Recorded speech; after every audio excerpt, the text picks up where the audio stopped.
Good morning students. आज हम कक्षा 10वीं की पूरक पुस्तक संचयन के प्रथम पाठ हरिहर काका को पढ़ेंगे। हरिहर काका कहानी मिथिलेश्वर द्वारा लिखी गई है। मिथिलेश्वर द्वारा लिखी कहानी हरिहर काका ग्रामीण परिवेश में रहने वाले एक वृद्ध व्यक्ति की कहानी है,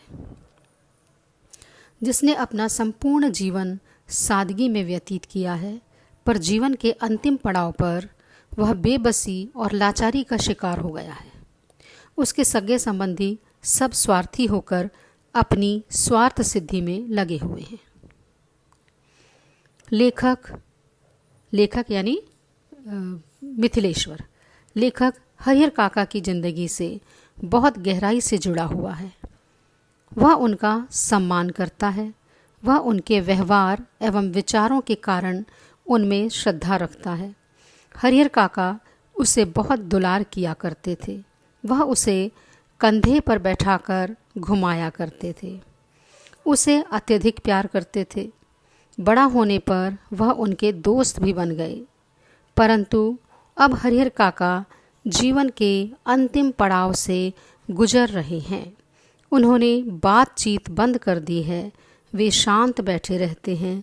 लेखक के अनुसार उनके पिछले जीवन को जानना अत्यंत आवश्यक है। वे लेखक के गांव के ही रहने वाले हैं। लेखक का गांव कस्बाई शहर आरा से 40 किलोमीटर की दूरी पर है। हसन बाजार बस स्टैंड के पास है। गांव की कुल आबादी 2,500-3 हजार है। गांव में ठाकुर जी का विशाल मंदिर है। इसकी स्थापना के विषय में स्पष्ट विवरण नहीं मिलता।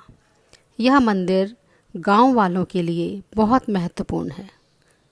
उनका मानना है कि यहाँ मांगी गई हर मन्नत जरूर पूरी होती है। ठाकुरबाड़ी के पास काफ़ी ज़मीन है। पहले हरिहर काका नियमित रूप से ठाकुरबाड़ी जाते थे, परंतु परिस्थितिवश अब उन्होंने यहाँ आना बंद कर दिया। हरिहर काका के 4 भाई हैं। सभी विवाहित हैं। उनके बच्चे भी बड़े हैं। हरिहर काका निसंतान हैं। वे अपने भाइयों के परिवार के साथ ही रहते हैं। हरिहर काका के पास कुल 60 बीघे खेत हैं। प्रत्येक भाई के हिस्से 15 बीघे खेत हैं। परिवार के लोग खेती बाड़ी पर ही निर्भर हैं। भाइयों ने अपनी पत्नियों को हरिहर काका की अच्छी प्रकार सेवा करने के लिए कहा है। कुछ समय तक तो वे भली भांति उनकी सेवा करती रही, परंतु बाद में न कर सकी। एक समय ऐसा आया जब घर में कोई उन्हें पानी देने वाला भी न बचा। बचा हुआ भोजन उनकी थाली में परोसा जाने लगा।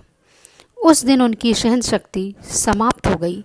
जब हरिहर काका के भतीजे का मित्र शहर से गांव आया, उसके लिए तरह तरह के स्वादिष्ट व्यंजन बनाए गए। काका ने सोचा कि उन्हें भी स्वादिष्ट व्यंजन खाने को मिलेंगे, परंतु ऐसा नहीं हुआ। उनको वही रूखा सूखा भोजन परोसा गया। हरिहर काका आग बबूला हो गए। उन्होंने थाली उठाकर आंगन में फेंक दी और बहुओं को खरी खोटी सुनाने लगे। ठाकुरबाड़ी के पुजारी उस समय मंदिर के कार्य के लिए दालान में ही उपस्थित थे। उन्होंने मंदिर पहुंचकर इस घटना की सूचना महंत को दी।